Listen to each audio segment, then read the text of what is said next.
following is a production of DallasCowboys.com and the Dallas Cowboys Football Club. How about them Cowboys?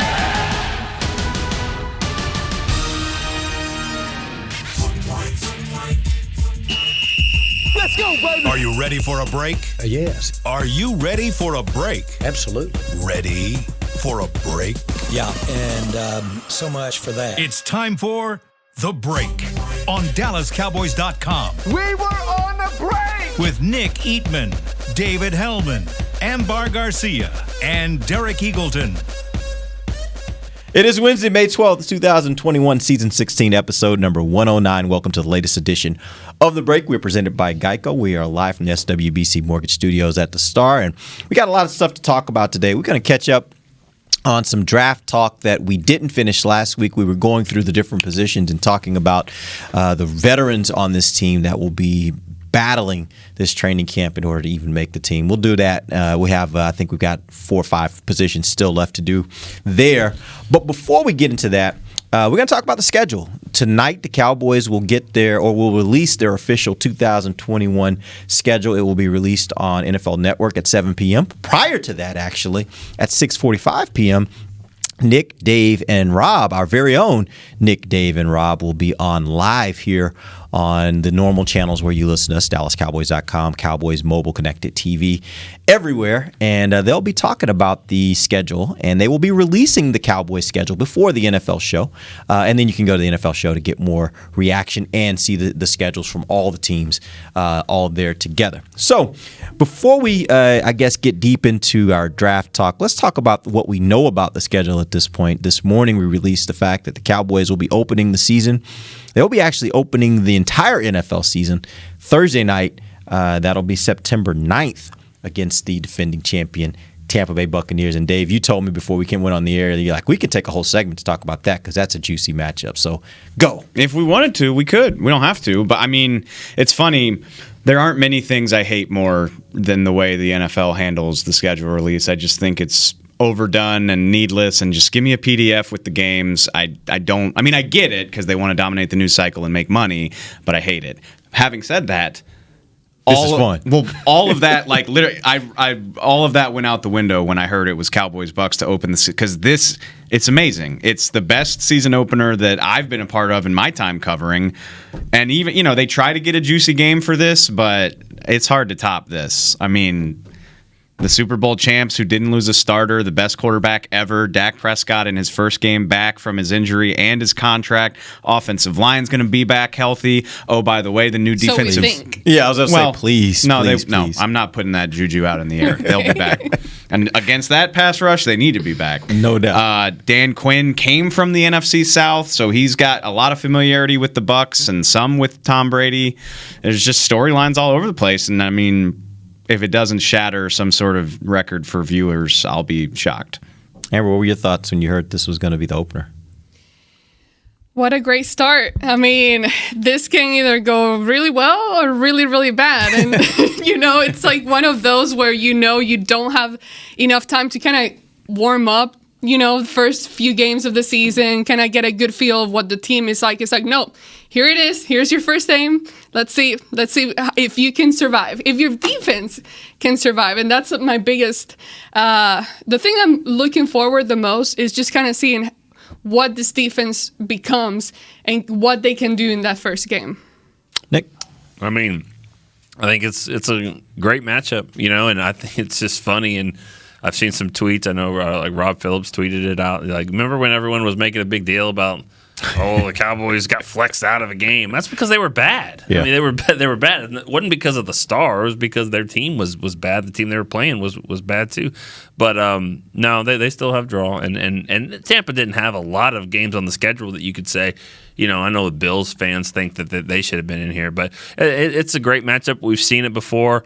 It's been, 8-9 years ago we saw it. It was a Wednesday night game, actually, but the Cowboys beat the Giants that game. And so it'll be fun. But like they said, it'll be a great matchup because they don't lose anyone. Tampa gets all 22 guys back. They have a great coach. They have the best quarterback of all time, and they figured it out last year. They were dominating, but I mean they got better and better as the season went on. So we'll see if they continue that success.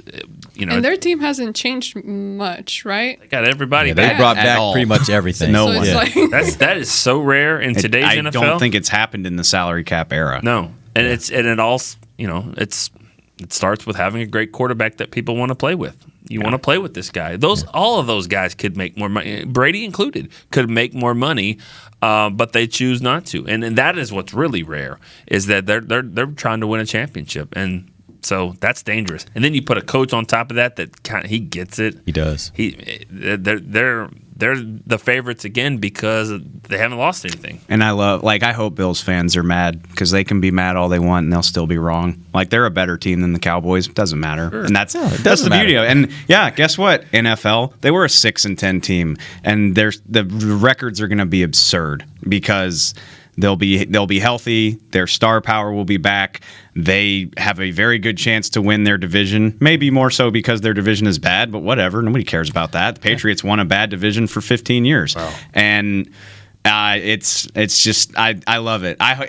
Just as many people are going to tune in because they love the Cowboys, and people are going to tune in because they want to dunk on the Cowboys, and that's just the nature of the beast. So And Tom Brady is equally polarized. It's like the two, like the franchise and the player that are most beloved and most behated. That's not a I word. like that. I like that. At the same time, Yeah.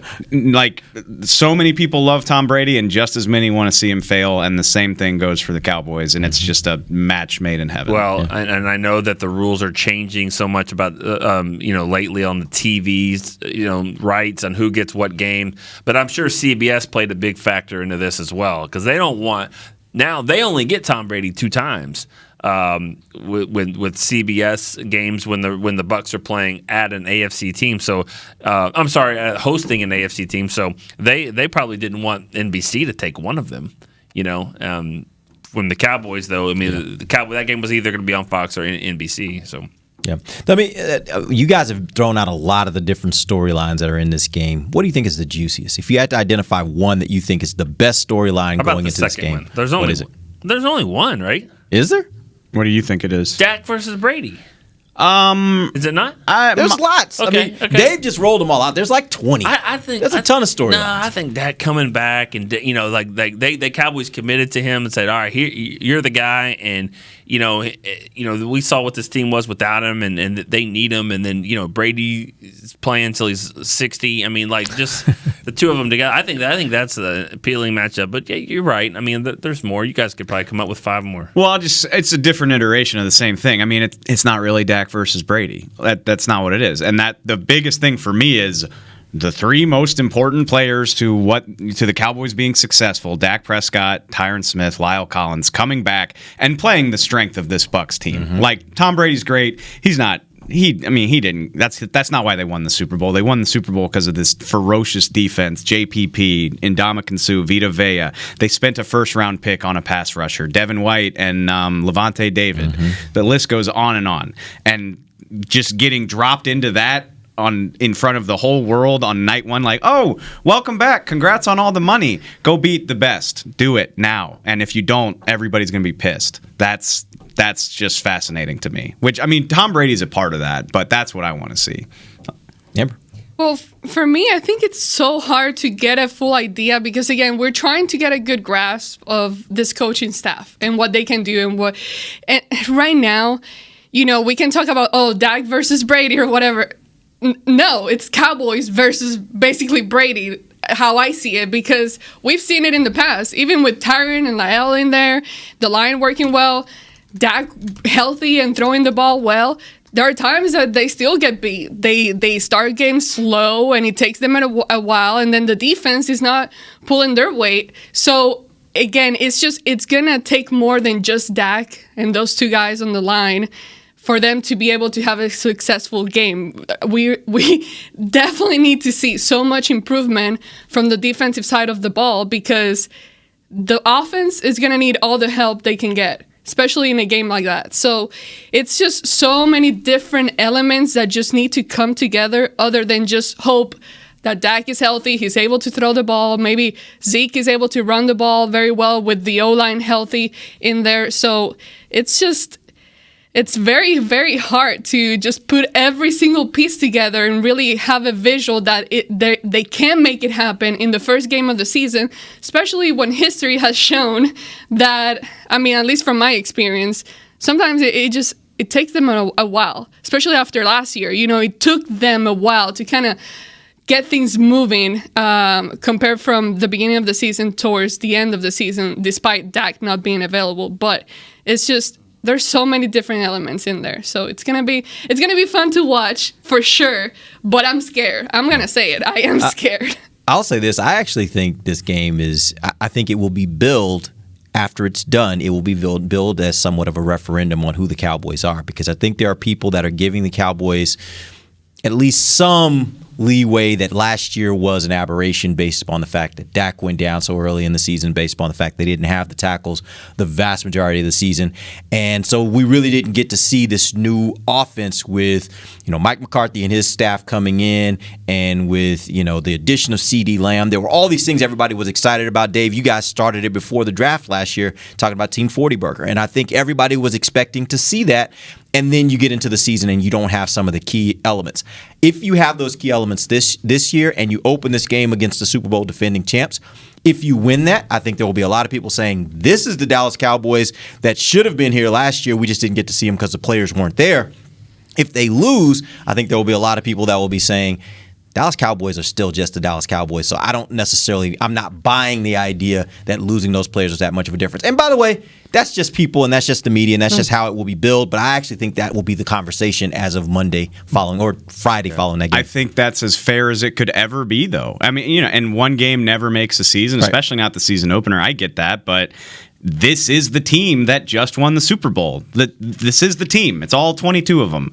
If you can beat them, probably means that you're capable of beating anybody. If you can beat the reigning champs that didn't lose anyone, and if you don't beat them, then you're probably not ready for prime time. Doesn't mean you can't get there over the course of the season, but you know, it reminds me of 2019. They beat up on all those bad teams to open the season, and everybody was like, big deal. It was Miami, New York, and Washington. Like, this is nothing. Like, show me something. Well, we're going to see something real quick this year, and that's really exciting. Yeah, I'm not there to say that, whatever I mean, if they beat the Bucs, obviously you're going to put them in a better, you know, category. But if they lose, I don't know what that tells you. I mean, how do they lose? What's the game? You know, I'm not going to sit here and have another argument with Nate Newton about moral victories and stuff like that. But I mean, I as I always say, and I don't know what the schedule looks like, but I always say week 2 is my big indicator. Week 2 is the game that I try to figure out what they're going to be. Are you going to be a team that can come back off a great win, you know, and capitalize? Or are you going to be a team that gets buried now that you're 0-1 and now you're 0-2? So I always look at that second game. I don't know what it is, though. Yeah, we will unveil that at 6:45 p.m. tonight. Dave, stop laughing. I don't know either. We will unveil that tonight at 6:40. So am I the only person in this room that knows the scheduling? You guys don't know. I can piece it together from my Twitter feed. I know 1, 3, 8, 9, 13, 15, 16, and 18. You think I don't know. Yeah, think you do. People are like, somebody last night was like, come on, Dave, you're on the inside. Tell us. I was like, first of all, LOL that you think I'm that important. And 2, I would get fired with a quickness if I did that. Like, come on, use your brain a little Everybody bit. in this building that knows, they've been threatened as far as their job and their life. So, you know, it's not really worth putting it out there. I haven't really been trying to get it. I don't really want you it. almost don't want it. You don't even want to be on that list. Okay, so here's the deal. What we do know, and we've been knowing this for a while, we know the Cowboys' opponents. We know which ones they're going to have at home. We know which ones they're going to have on the road. I'm going to run down some team names for you because, honestly, it's really the road games that I think are where the Cowboys' challenges are. You look at their home schedule. Obviously, they got the division, but then they got Carolina, Denver, Atlanta, Arizona, and Las Vegas. None of those teams are really scary. Like, some of them, yes, you know, you can look at the Chargers and you can look at the Raiders, and those teams, they can get, you know, they have some pieces, right? But it's the road teams that I think the Cowboys are really going to have to contend with. You got the 3 division teams, and then you got Tampa Bay, you got New Orleans, you got New England, you got Kansas City, you got the Chargers, and you got Minnesota. All those teams on the road. Which of those games do you think is going to be the most interesting matchup for you as far as how you look at it? I mean, it's so unoriginal and boring, but I mean, how could it not be the Chiefs? Obviously, I mean, they're playing both of the Super Bowl teams this year, and maybe I'm stupid. I would pick the Chiefs to beat the Bucs all over again. Like, I think that was way more. They played 9 out of. If they played 10 games, I think they'd win 8 out of 10 of them. I think if their offensive line is healthy. Yeah. I mean, they were so compromised in that game. Yeah, I mean, I think. And by the way, just completely did a master class on how quickly you can turn your roster over if you know what you're doing, because their offensive line looks terrifying, like in a good way. And they just rebuilt it in one offseason. 45 minutes. Yeah. Just unbelievable. So, yeah, I mean, they're the team to beat in the entire league as far as I'm concerned. And it's the first time Dak will ever play Mahomes, so that's where it starts for me. Yep. Amber. This is a tough. I can't answer this question because I feel like each of those games is interesting in their own way. And right now I'm having to base it on a matchup against a team that, and I hate to say it because this is my job and we work here, but I really have no idea what the Cowboys are going to look like at the beginning of the season. I mean, I don't know if any of you guys do. We think we know. We think what we can expect. There are some things we can expect and hope to happen, but none of that is for sure or certain. So it's very, very hard. But all of those matches, I mean, you say we just talked about Tampa. Obviously, that's going to be really fun and interesting.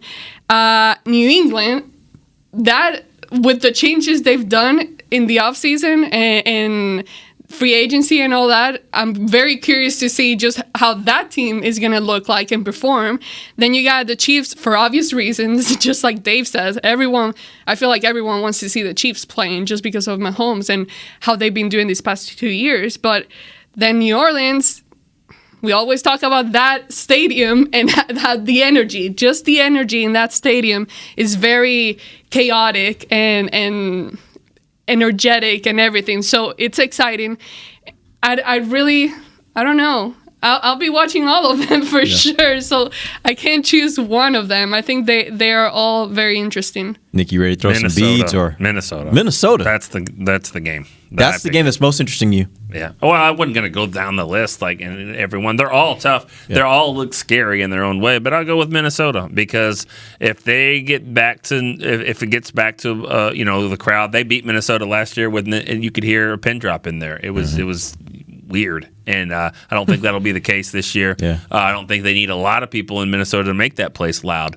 They're the team that seems to be the most similar to the Cowboys as far as record and where they are, and that's an NFC and they're game. Up and down. They're nature up and too, down. Right? You know that they're going to be tough. That's a game that I think that's one of those swing games where you're like, if you can go win that might help you in a tiebreaker down the road or something like that, and also maybe tell you kind of where you are. Are you a little bit better than something? Because we know the division games are tough, and all those other games that y'all mentioned. I mean, they got great coaches or great quarterbacks or both. Yeah. Like Kansas City. So I just picked Minnesota. I mean, they're all going to be tough. I'll tell you this: the two that are most interesting to me are New England and New Orleans, mainly because these are two teams that you see them on your schedule 2 years ago, and you're immediately like, likelihood you get a win there ain't that good, especially if you're having to go to their place to play those games. Now, you don't really know what either of those teams are. Like last year, the Patriots, for the first time in a long time, weren't very good. Now, of course, they had 8 guys that opted out, so that took it right off. They lost their quarterback that they'd had forever, and so there were a lot of changes. But as you talked about earlier, of coaches, like they got one of the best, if not the best. Yeah. So you give him 2 years, maybe he figures it out. New Orleans, for the first time in who knows how long, we will not see Drew Brees run out of the tunnel. 15 years. Yeah, so that matters, right? And I don't know, is it going to be Jameis Winston or who knows who's going to be their starting quarterback by the time the Cowboys get to them? But the point is, those two teams to me, those are games I'm really interested in because I don't know. If you told me right now, start picking the schedule, even though that's a crapshoot, with those two teams, it's really a crapshoot because you just don't know who they are. Didn't we go up there or down there or whatever, and they lost to? Didn't Bridgewater start that game? Yeah. I mean, and that's Sean Payton is an unbelievable coach, and he's got a great system, and they figure it out. Now, obviously, they'll take a drop off without being Drew Brees, but he'll have it figured out. I mean, that's still again, 1 to 22, you'd have to say is still one of the best rosters in the NFL. But the quarterback, their defense is by itself really, really. Quarterback's a huge part of that, though. When that game, those two games, when they are on the schedule is really important. I agree. I wish I knew that, but I think if it's later on, come here. If it's later on, okay, is it later? I'm not going to tell you that. Because if it's week 1 or 2, like that might be one thing. But if it's down the road a little bit, I think Sean Payton, they'll have it kind of figured out. And then also with New England, we've seen weather can be a factor there. Yeah. With the rain and wind, just they lost a game up there. It'd be interesting is if you were mentioning earlier, you're talking about week 2. And that's what matters to you coming off a Tampa Bay game. It would be interesting if you got one of those two teams as a week 2, because then you really don't know. Like you could be in a situation if they're really good, if they've been good as they've been traditionally, where you've got those two matchups. It won't be or not. It won't be because they already going on the road in week 1. Surely they're not going to put them on the road in week 1 and 2. Even though it has happened before. I'm going to say, we've done that somewhat recently. 2011, we went coast to coast, Jets and 49ers in week 1 and 2. Yeah. So who knows? That screams Giants at home week 2, doesn't it? We will see. Okay. And we talked so about dumb. It is dumb. Why are you messing with us? No, He loves it. You guys don't. He loves being in the know. We'll see. 6:45 tonight, Central Time. God. Nick, Dave, and Rob, they will let you guys know exactly. And I will tell them like 15 minutes before they go on the air, I will tell them exactly who's playing who and what dates and times and the whole nine. At the end of the day, like we talked about this before the show, like it's dumb. It's dumb because we did this last year, like, oh my God, they're gonna play so and so in November. Oh, Dak's gone, and so is the whole line. Cool. Then what? Like, what do we even waste our time for? But what makes it fun is just we'll have to see how everything plans out with COVID. But like, if you're a football fan, you plan your fall now. Like like it becomes real. You're like, oh, I could make it to this game. That's close to me. Or I can run this race. My cousin. That's where my brain goes for sure. I know, right? Yeah. My cousin lives in that city, and like, I bet we can get tickets. Or like, okay, Cowboys are off, so I can plan this vacation without missing a game. Like that's what makes it fun. Is like your life. The rest of your life comes into take focus. shape. Yeah. So that's what's cool. All right, we're going to take our first break. When we come back, we're going to jump into more of this draft talk. There were some positions that we wanted to go through and talk about some veterans. The Cowboys have made it clear they are looking for young guys to take vets positions. We're going to go through those positions and tell you what vets we think should be worried or should come to camp ready to go this year. We'll talk about that when we come right back. This is DallasCowboys.com radio. Honey, big news. Gary, are you okay? Oh, I'm not Gary anymore. I'm Jackie Flash. What? See, I want the latest smartphone, but the best deals are only for new customers. So, to get a new customer deal, I changed my name to Jackie Flash. Okay, but the best smartphone deals at AT&T are for everyone, new and existing customers. That's huge. Then guess who's getting a deal? Is it Jackie Flash? Jackie Flash. It's not complicated. At AT&T, our best smartphone deals are for everyone. Restrictions apply. Visit att.com for details. Hi, I'm Clint Tillison with United Ag and Turf. Before you can park yourself in front of the game, park yourself in a John Deere and power through your chores. Our Land Run package is a 1025R, 25 horsepower tractor with a loader, rotary cutter, and a box blade for $229 a month. And the price you see is the price you'll pay, no surprises. So don't miss another kickoff. Visit UnitedAgAndTurf.com. Offer ends February 1st, 2021. Restrictions apply. See dealer for details. Now let's get to work. The Cowboys way, where 16 Hall of Famers and 5 championships shows us what success looks like. Where turkey is always the second best part of Thanksgiving Day. Where we are all defined by one single thing, the star. Where we as fans know it's our job to keep the tradition going.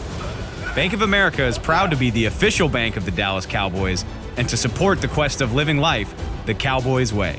Copyright 2020, Bank of America Corporation. Since 1865, Stetson hats are American-made with pride right here in Texas. And Stetson is proud to be on the field with America's team. Want to show your Texas and team pride too? You can. By purchasing your own Stetson, you can look just like how the flag guys do on field at every home game. Stetson hats, the official crown of all self-respecting Cowboys and your favorite football team. Get yours today at shop.dallascowboys.com or at stetson.com. Back to the break. Dallas Cowboys football and Dallas Cowboys cheerleaders dance youth camps are back this summer for athletes and dancers of all skill levels. 2- and 3-day camps are available at AT&T Stadium and the Star in Frisco. Spots are limited. Register today at DallasCowboys.com/academy. Welcome back. It is the final segment of the break, live from the SWBC Mortgage. What? It's the final segment? No, I'm sorry, second segment. I was like, did we? Am I You looked at me and I was like, oh, what'd I say? What'd I say? Okay, No, sorry. it is the second segment of the break, live from the SWBC Mortgage Studios at the Star. You listen to We're presented by Geico. Sorry. So we started a conversation last week about draft, and we were talking about the rookies that were coming in. And I'd mentioned that Stephen Jones was very adamant, because he said it a couple times during the post-draft press conference, that they are very hopeful that there are more guys that they can bring in, young guys they can bring in as draft picks, who can take some of the spots of some of the higher priced veterans, or just veterans in general, because that is a way to manage your salary cap, and it's an effective way to manage your salary cap. And so we started going through the list, and last week we talked about the linebacker position, and we talked about the cornerback position, because we were talking about Micah Parsons and Kelvin Joseph, the first 2 picks for the Cowboys. But today I wanted to pick up that conversation at the defensive tackle spot. Osa Odigizua. Is that right? Odigizua, however you want to say it. Odigizua. He was a third round pick from UCLA. And so let's look at the defensive tackle position. Antoine Woods obviously was waived last week. He has since signed with the Colts, I think it is. But the Cowboys have left Neville Gallimore, Tristan Hill, 2 relatively young guys, and guys that the Cowboys will be counting on quite a bit this year. And then you've got Justin Hamilton, Carlos Watkins, or did Watkins also get waived? No, he's still here. He's still here. Okay, and then you've got draft picks Quentin Bohanna, and then Odigizua and Brent Urban. So talk to me about who the veterans are that you think could possibly be at risk here once we get to the season. Well, Watkins doesn't have to make the team. I mean that was kind of a placeholder thing. I mean, I think that they obviously like him, but he didn't have a great run there in Houston. So, I'm sure they'll go with the younger guys over him. And I wouldn't forget about Golston. Chauncey Golston, he plays some on the inside as well, especially in third down, pass rushing situations. So, I think it's kind of all there on the table, and figure out how they want to put him in there. But Odigizua is going to have a role, because he is that classic 3 technique that he'll stop the run, and he also has got some juice to get up the field. I think the 2 that come to mind are Antoine, who's already gone, and then Carlos Watkins for sure. And I think if you're just following the money, I think you could throw Brent Urban into that conversation, just purely because it's not a huge investment. But that's one of those things, if you follow this long enough, there's guys that are like, oh, we can cut him. And then there's guys where they're like, no, he's our starting 1 technique. Like, why would we cut him? And I don't know that he will be, but I wonder if their plan for Brent Urban is bigger on the inside than it would seem from the outside, if that makes sense. Mm-hmm. Because if you just look at the roster, there's only 2 true 1 technique type of dudes, and it's Quentin Bohanna, who just got here, and Brent Urban. And I know Neville Gallimore could do it. I thought Urban was I got to look at it. I thought Urban was a defensive end. He's played end before, but he played Chicago at defensive tackle last year. Right on the not nose? Like as a run stuff. Yeah, I mean his run stopping grade from PFF, which I know they're not everything, but he was top 10 in the league in run stopping rate. That's my point. Is he has a very specific role. He's not here to rush the passer. I'm looking at. Isn't he 6'? He's 6'7", 300 pounds. That's why I have a hard time thinking of him as a 1 technique. I don't think I've seen a 1 technique that tall. Yeah, me either. Quentin Bohanna is 6'4" or 6'3", that's 6'4". Different 6'7", though, right? Yeah. That's significantly different. I mean, he can play some end, and so I guess nobody should be surprised where he winds up lining. But again, if you're just doing the math, think about the ends that are here. I mean, you got Tank, you got Randy, you got Terrell Basham, you got Dorrance Armstrong. Now you're adding Chauncey Golston. You're trying to do the math, figure out how you're going to get time. I just think, if I had to guess today, I think Urban's your starting 1 technique. Where I would see that maybe playing out is I could see him being your I guess for lack of a better way to put it, your one technique when you've got a 4-man front in passing downs. Yeah. I personally think on first, second down, I actually think Bohanna's probably going to end up making this team and may end up being your starter because I just don't think they got anybody else like him. I refuse to put a 6th-round pick into the starting lineup before he's done anything. But I don't necessarily. I don't think you're crazy, but I'm not. But those kind of guys traditionally are going to go later in the draft, though, right? Like 6th round is not the same as a 6th-round wide receiver or a 6th-round running back. I think right? if he was special, if he was special, he'd be a high pick. Yeah, and I wonder are there what special makes one techniques. Yeah, and I think wasn't Vince Wilfork a 1st-round pick? Yeah, and I think what it comes Rare. down to special. That's what we're talking but that's about. really, really rare. It's your stamina at that size. Yeah. I think it's the difference is the guys that can continue to do it over and over and not just need a break after every other play. I mean, I think the really good ones are the ones that can, because the big fat sloppy guys like that, they're going to clog the middle, but can they do it all the time? Yeah. And also provide a little bit more pass rush too, So I think there's a reason he fell to the 6th round. I mean, it's not like we watched this tape. I mean, he was killing Vanderbilt's line. I didn't really see him pushing Alabama, guys back. I didn't see that. I'm not saying it didn't happen. The other, I think, an interesting point too, and Quinn said this after the draft, and base defense doesn't even matter anymore. But like when they're in base, it's going to be more of a 3-4 look, which is who else plays nose? Well, also Brent Urban could play some 4 or 5 technique type of end as well. Right. Like he's got the size to do. So that's the versatility all along here is really interesting. But just when I'm thinking about a 4-man line, like I would rather Neville and Tristan be playing 3 technique. Osa seems like more of a 3 technique. Plus, you would imagine I think he'll have a role too, but it'll probably take him some time to get adjusted. Neville didn't really do anything until halfway through the season last year. So in my brain, I'm if I could draw it up, I'm like Neville and Tristan rotating at the 3 with Urban, Bohanna. Maybe if Watkins makes the team, throw him in there as well. That's just my thought. So, but I think in the base, as you were saying, if the 3-4 is the base, then my assumption is Bohanna's your nose because I don't know if they got another nose like that. Do they? Maybe Urban, but yeah, I'm with you. I agree. So there's a lot of stuff that they can do with all these guys. Bohanna's not ready to play. That won't be the base. You know what I mean? That won't be the base. It'll be it'll be your guys that can stop the run. But it's not. That is a position that to me, like, not ready to play. Like, is it really that hard to be at the nose and say, don't let them move you? I mean, there are a lot of other positions where there's a lot more complexity to it and getting ready for it and getting strong enough for it. I don't think strength and size is a problem for him. Okay, you're right about that. But if that was the case, why was Mark Stepnoski a really great center? It wasn't because he's big. It's because he knew the technique and knew how to move people around, And I think the same could go on the flip side. Just because you're big, I mean, they can move you. You can move anybody by pushing them in the waist. I mean, that's a fact. That's a fact. Who was that big nose tackle from Green Bay from years ago? Gilbert Brown. BJ Raji. Who's going to move him? They move BJ every once in a while. You could move him?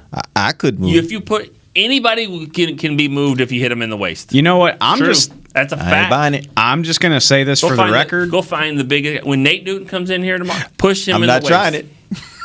I'm just saying that. I think he's one of my 2 or 3 favorite picks in this draft class. Yeah, I think your expectations for Quentin Bohanna are a tad high. Maybe and again, tad high. I get that. I'm just saying a little bit. The problem still becomes like, who else? That's the whole reason. It's not because of him so much as it is.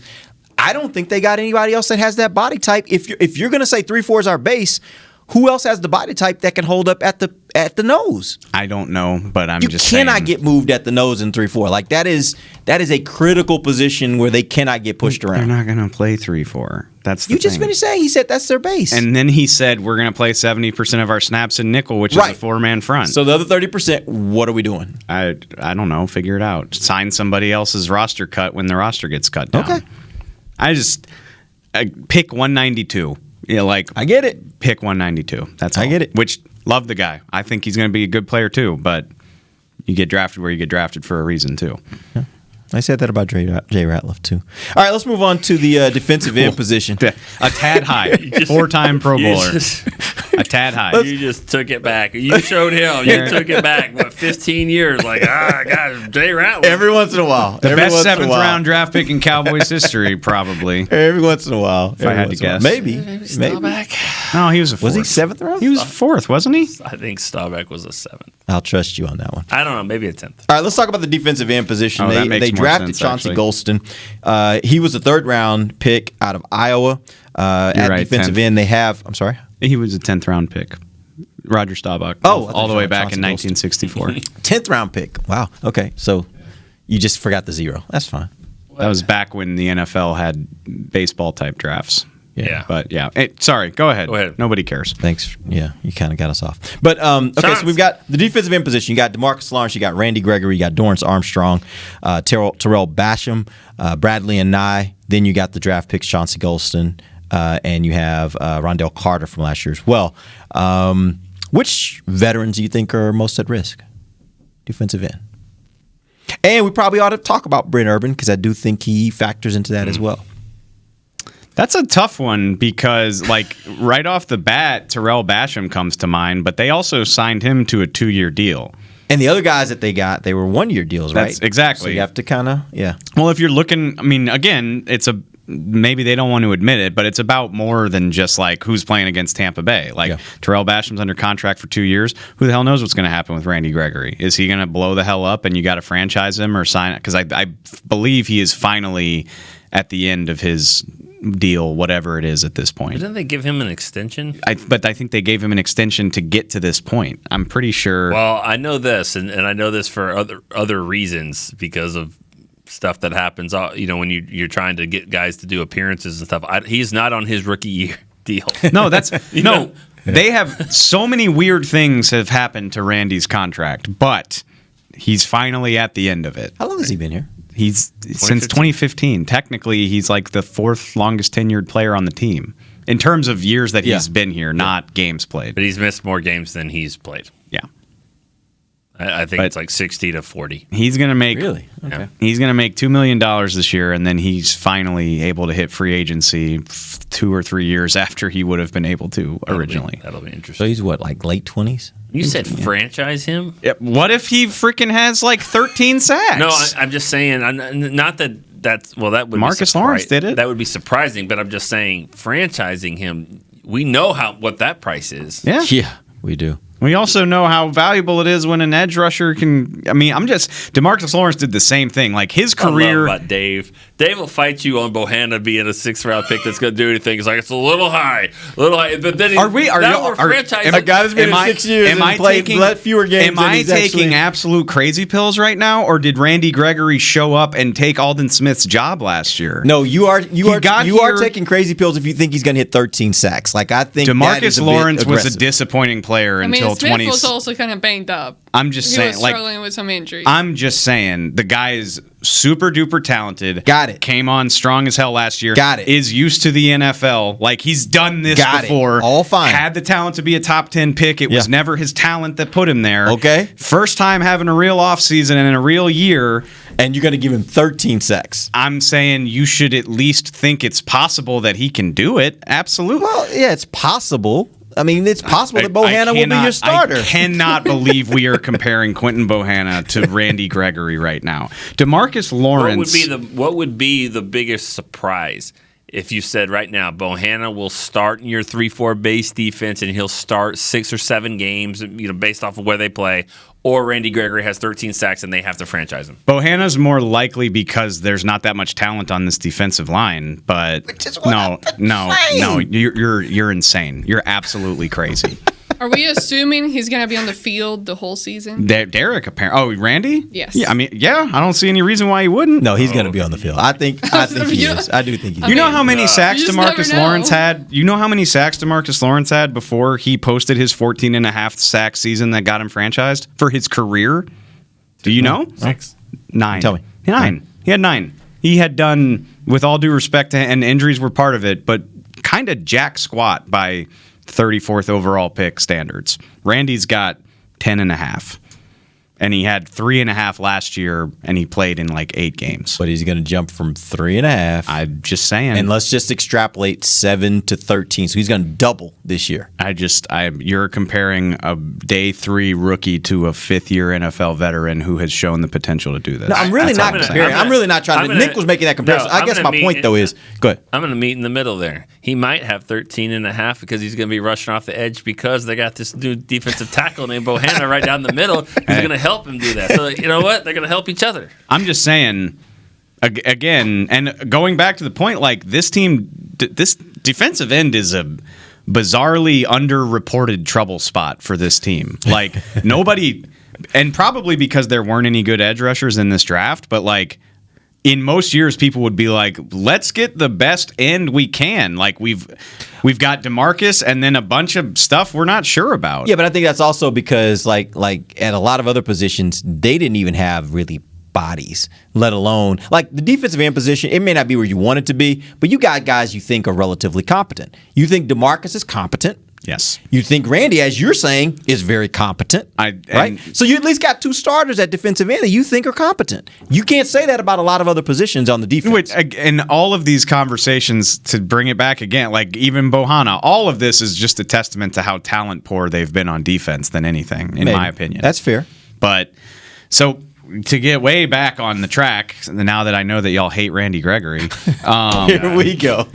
Kidding. I'm kidding. That's all somebody just heard out there, though. Yeah. We're going to be forever painted as the guys that hate Randy Gregory. If you question somebody, at all, that's right. Like, well, he loves them and you hate him. Right. Simple. There's no in between. But it's such a fair argument. Like, not to agree with Dave right now. It's a very fair argument. Come on. That's what we do. It's you and me against the olds. That's how this works. The olds. I'm kidding. All of this is just with a grain of salt. Like I feel like we're gonna get in a fight when we get off of this show. You know what, Randy? Like I said on here like 3 years ago, he'll never play football for the Cowboys again, and he did. And I went up to him in the locker room and apologized straight to his face and told him, "Listen, I wasn't a believer. I'm proud of what you've been able to do and turn things around and all that." And he played 4 or 5 games, and then he got suspended again. Mm-hmm. And I was like, okay. So I've stopped making the comments about him. You know what I mean? And I understand the rules are different. The things that's kind of slowed him down, the rules are different there, and it'll be easier for him to play more games, I think. But you never know. I mean, she makes a point. I mean, are we assuming that? Can you assume anything with him? You just can't. And I hope so, man. I hope so because he is a joy to talk to. He really is. We talk about Jordan Lewis. Randy Gregory. Randy's right up there. He's a really, really smart guy, and I love talking to him. When we get to interview him, he says some really cool things. So. Yeah. We're pulling for him. I think all of us. I speak for everyone. Everyone's the thing is, for him. we have seen the talent that he has, and we've seen him make it happen. So that obviously is not off the table either. What Dave is saying, he can get there. Mm-hmm. We just haven't seen it yet. So that's the one thing is, you're hoping he can. Contract years are funny things, man. Nobody saw Byron becoming an All-Pro either. I'm just saying. And I think sometimes the Cowboys will show you what their confidence is with the position. They got Basham, okay. They didn't sign him for numbers that would unseat Randy Gregory. They didn't reach in the draft. Got to get a defensive end. Got to get a guy there early. And they got a 3rd round, who can be a tweener. So they didn't go. We got to get one of those Miami rushers, So to me, what they did and didn't do showed that they've got some pretty good confidence in leaning on him. Mm-hmm. It'll be interesting, and the reason that I brought all of that up is just Basham gives you flexibility. I think, like Randy's future is uncertain. Let's just say that we don't have to put the 10 sacks or 13 sacks in there, but we don't know what the future holds for him. So it would be nice to have a placeholder who is under contract for the coming year. I think this is really interesting because obviously Bradley Anae he's the golden child of the fan base right now because he was a very popular draft pick. People thought he got drafted a lot lower than he should have, and we haven't really seen him. So people are like, Bradley Anae's, coming for Dorrance Armstrong's job and this, that, and the other. But we know. I believe when I see it. Well, we know Dorrance Armstrong's really highly thought of here. And then they just spent a top 100 pick on an edge rusher in Chauncey Golston. So, like Bradley and I, as a 5th-round pick, like he has no job security. And I know people don't want to hear that, but that's going to make for an interesting position battle when they actually start playing. In only his second year, he's already kind of battling here for. If you're drafted, like 1st through 4th round picks are the only guys that are safe as rookies, in my experience. And then even if you're not doing it in year 2 as a 4th rounder, you're not safe. Yeah. So. Yep.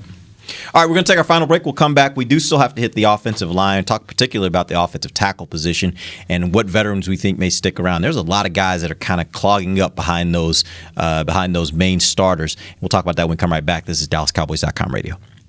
Since 1865, Stetson hats are American-made with pride right here in Texas. And Stetson is proud to be on the field with America's team. Want to show your Texas and team pride too? You can. By purchasing your own Stetson, you can look just like how the flag guys do on field at every home game. Stetson hats, the official crown of all self-respecting Cowboys, and your favorite football team. Get yours today at shop.dallascowboys.com or at stetson.com. Honey, big news. Gary, are you okay? Oh, I'm not Gary anymore. I'm Jackie Flash. What? See, I want the latest smartphone, but the best deals are only for new customers. So, to get a new customer deal, I changed my name to Jackie Flash. Okay, but the best smartphone deals at AT&T are for everyone, new and existing customers. That's huge. Then guess who's getting a deal? Is it Jackie Flash? Jackie Flash. It's not complicated. At AT&T, our best smartphone deals are for everyone. Restrictions apply. Visit att.com for details.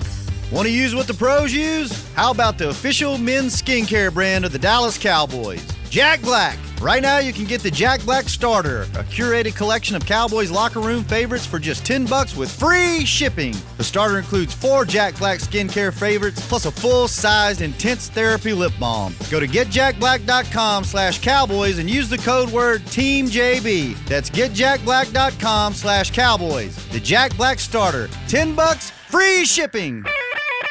We're back with a tasty treat that's sweeping airwaves and taste buds. It's new Dr. Pepper and Cream Soda. Let's take a listen. Dr. Pepper and Cream Soda's here.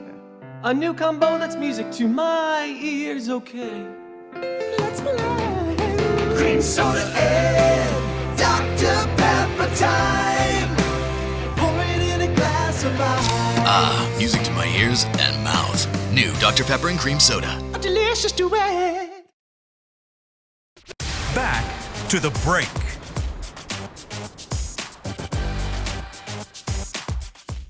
Don't miss your chance to see the Cowboys at AT&T Stadium this season. A limited number of single-game tickets will go on sale tonight, Wednesday, May 12th, at 7 p.m. Central, following the release of the 2021 NFL schedule. Get your details on DallasCowboys.com/tickets. That also follows our 15-minute schedule release show. It is the actual schedule release. You guys will reveal the schedule at 6:45 here on our channels. Yeah, because there's live? no way. Live. Yes. We're not going to get just in a lot of trouble with the league for that? We don't care what the league has to say. We're going live at 6:45. Because I've already told them they can just take a back seat. And at 6:45, we'll talk to y'all at 7. But at 6:45, we got to give our fans what they want. And the fans will not know any of the games. Yeah, the fans will be like, "Cool, we've had all of this since 2 p.m." And I will let me just also throw this out there for you guys that are listening. Tonight at 7 p.m., make sure you're on our social channels because we're gonna release a video that also releases the schedule. But trust me, you don't want to miss it.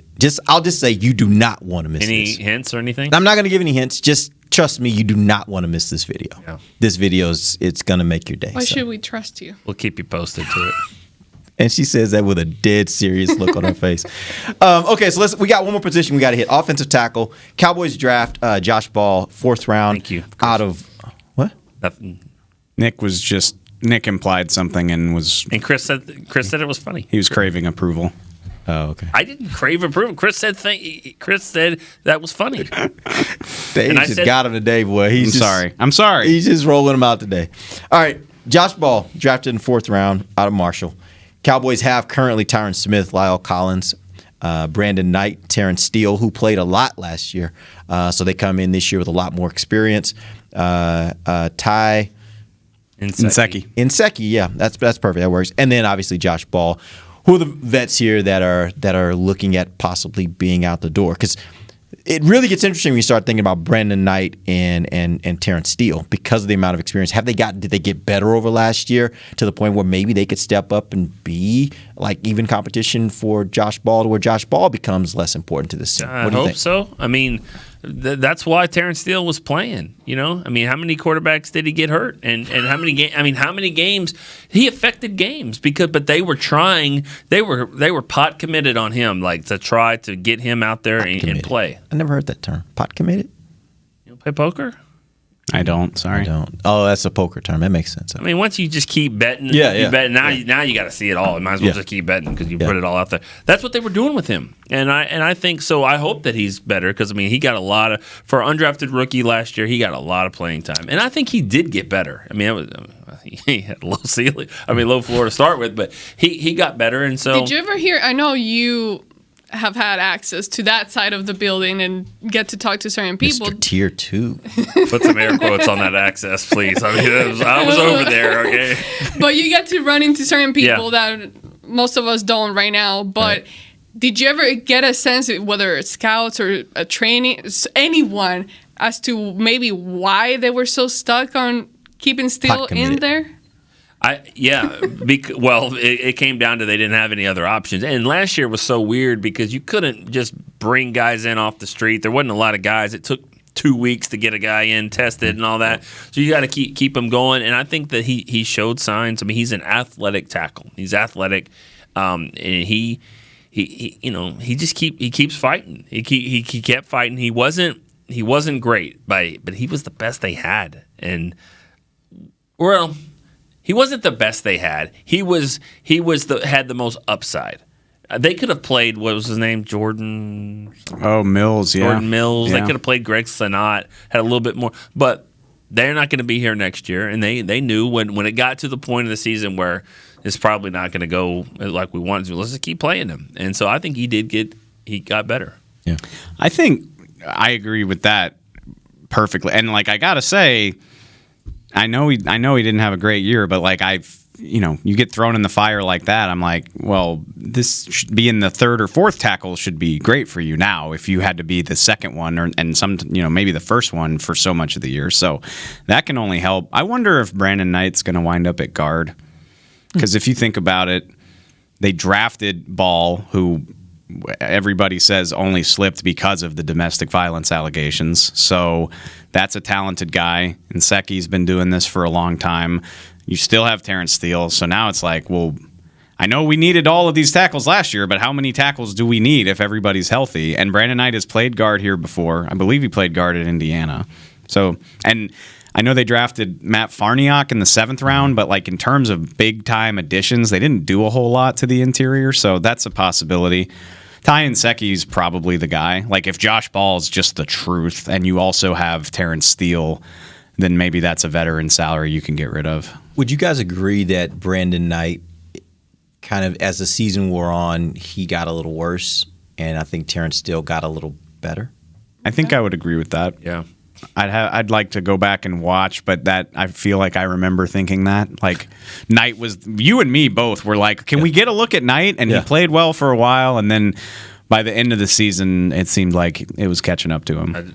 I think guard would be a good spot for him.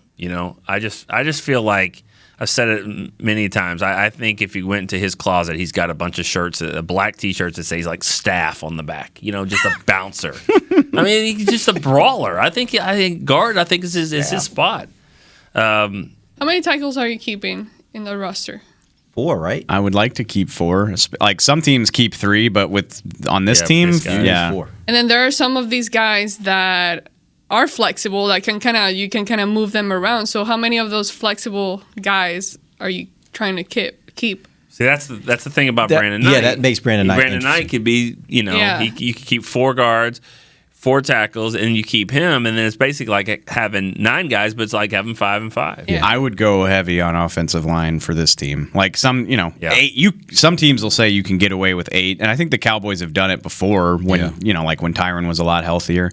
If they wanted to keep 10, I wouldn't even have a problem. That's what I'm wondering. Like, because of what happened last year, are they maybe thinking of keeping more? Because you cannot trust anyone's health. I mean, we saw it last year. Everyone was getting hurt and going in and out of the line. So does that change maybe as to how many they do keep this year? You know, I just thought of this. That question makes me think of another question that needs to be asked. What is the protocols this year? Like, they need to figure that out too. Like, can you bring a guy in on Monday and he plays Sunday? Because that could not happen last year. And if it is going to be a challenge to bring guys off the street and work them out, then I agree 100%, 120%. Like, I agree even more that you need more offensive linemen. Stack it up there, because if not, you can't just be churning it. You have to keep that in mind. It sucks. Like, nobody wants to talk about COVID anymore. Nobody ever wanted to talk about COVID, but it's true. Like, it's all, that it's a whole different world when you're like, well, if we bring this guy in today, he might be able to get onto the field in 2 weeks, as opposed to the old school NFL style where, guy gets hurt on Sunday night and his replacement's at practice working on Wednesday morning. Like, the whole vaccination may change things too. 100. I know, and we don't have answers about how OTAs are going to work in 2 weeks. So we're just that's just gonna take some patience to see how it all unfolds. Well, that actually brings up an interesting topic before we end the show. Rookie minicamp starts this weekend, and they are still on the same protocols that they've been on throughout the season. So nothing has really changed there from the standpoint of access and that sort of thing. But I will say this, and I want some feedback from you guys. What do you think? What do you expect to see this weekend, and what are you looking to see? Obviously, this is just kind of an acclimation for the rookies. But what kind of stuff do you guys look at when you go out here to watch this rookie minicamp every year? The first thing I like to look at is their body. I know that sounds weird, but no, but it works. Yeah, I see what we you're saying. see the measurements, we see how tall they are, how much they weigh, but it's very different when you see them on the field next to each other. So that's the one thing that has always attracted me as a first impression type of thing. The body type, the body build, how they look. Do they look like the guy, the reference you always use, Nick, the bus reference? Do they look like a guy you want coming off the bus first? So that's the main thing for me, because, again, it's not like we're going to get a whole lot. We're not going to learn a whole lot in this first mini camp. So for sure, me would be that, just looking at how they physically look and fit on the field. You're going to love the wide receivers then, because all the rookie free agents, every one of them, reading Kyle Yeoman's reports on these guys of the undrafted, they're all red zone guys. We got 6'4", 6'5", former basketball players. And the Eagles came from Texas. He was a big guy. Eagles, big guy. Vasher, Mississippi State. What's his name? Osiris Mitchell. I think, yes. And then big guy. The draft picks, big too. Semi Fehoko, 6'4". Yeah, right. So and the same thing for the cornerbacks, if you want to go there. Yeah. So they definitely drafted. For big guys. I mean, looking like a redwood forest out there. Just 6'2", 6'3", 6'4" guys all over the place. You're looking forward to getting back in the locker room, aren't you? Kelvin Joseph is going to look tiny, and he's like 6 flat. So he's the one I think we'll be looking at too. And you can see how fluid he is with his hips and how he turns and all that kind of stuff, and if he's got it. And I think he's the one that. I think Parsons is going to be what he is, and he's got to be a really good player for this, for the draft class to work. But I think the wild card on it is Joseph, and we'll see where he is. I think anticlimactic's probably a good word. I think they're only it's only going to be 25 guys, and I saw today. There was a report that DiNucci was going to be allowed, but that's going to be interesting. Well, he can't now. Right. That's what I'm saying. That's what's interesting. So, I don't think they even have enough guys. Who's throwing the ball? That's my point. Yeah. The report said something to the effect of they're going to try to go get some guys that they signed for workouts. You're going to get some arm bodies, but I don't think it would be a good idea. There you go. I don't think it would be a good idea. You're going to be there anyway. You're tier 2. That's true. They actually have me on tape throwing the ball, and they kicked him off the quarterback position on the flag football. Oh yeah, I forgot about that. I don't know if that was exactly what happened, but That's what I heard. okay. You were so bad they replaced He was on injured reserve. Yeah, that's true. Now, that did happen. I think you're right. Just getting a look at, and hopefully, and I know they will, but like be careful with these guys. Like Micah Parsons didn't have a football season, so like people love to talk about how out of shape you are just doing the draft process after a season because it's so much different. Well, imagine that, but you haven't played in a football game since January or December of 2018, right? Is that? No, 2019. I'm sorry. 19. So, yeah, just ease these guys That's back in. another thing. How many of these guys? I think Micah is the only opt-out, he if was that's the what only you were going to one? ask, yeah. Yeah, because I was like, okay, how is that going to affect like? But he's very how they're important to gonna what you look want I'm to going do. to say, So. everybody else Yes. played, but he's the most important one. So Yeah. let's ease him in. I don't need you doing anything crazy in your first time back on a field in a year and a half. All right, that's a wrap, guys. We will be back next week. Remember, tonight at 6:45 Central, we will have Nick, Dave, and Rob. They will be breaking down the Cowboys 2021 schedule. They will reveal the schedule on that show immediately following. You can check out our social channels to see our reveal. Cool video that we're going to show you guys tonight. And then obviously check out NFL Network, where they will be breaking down the entire NFL schedule for the 2021 season. Until then, for Nick Eatman, Dave Hellman, and Amber Garcia, I am Derek Eagleton. This has been The Break, live on DallasCowboys.com radio. This has been a production of DallasCowboys.com and the Dallas Cowboys Football Club. How about this, Cowboys? Yeah!